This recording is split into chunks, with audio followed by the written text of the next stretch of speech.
नरसिंह विद्या मंदिर उमरदरी केंद्रावर शालांत परीक्षा सुरळीतपणे सुरू। जनता शिक्षण प्रसारक मंडळ उमरदरी संचलित नरसिंह विद्या मंदिर या केंद्रावर 10वी शालांत परीक्षा सुरळीतपणे सुरू आहेत। या केंद्रावरील परीक्षार्थी व त्यांच्या पालकांनी राबवण्यात येत असलेल्या कॉफी मुक्त अभियानास पूर्णपणे पाठिंबा दर्शविला आहे। विश्वसनीय सूत्रांकडून सांगण्यात आले की काही असामाजिक तत्वांद्वारे व शाळेतील हकालपट्टी केलेल्या एका माजी मुख्याध्यापकाला हाताशी धरून खंडणीखोर तोरिया पत्रकार सखाराम कुलकर्णी हा या केंद्रावर मोठ्या रकमा घेऊन परीक्षा केंद्रावर कॉफी चालवण्यासाठी आटापिटा करत कर्मचाऱ्यांवर दबाव आणत होता।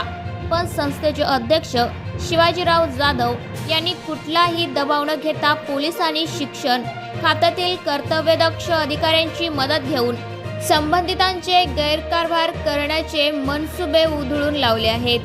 सदरील परीक्षा सीसीटीव्ही कॅमेऱ्याच्या निगराणीत सुरू असल्यामुळे शिक्षण विभागातील अधिकाऱ्यांनी समाधान व्यक्त केले आहे। त्यामुळे होतकरू विद्यार्थी व पालकांमधून समाधान व्यक्त केले जात आहे।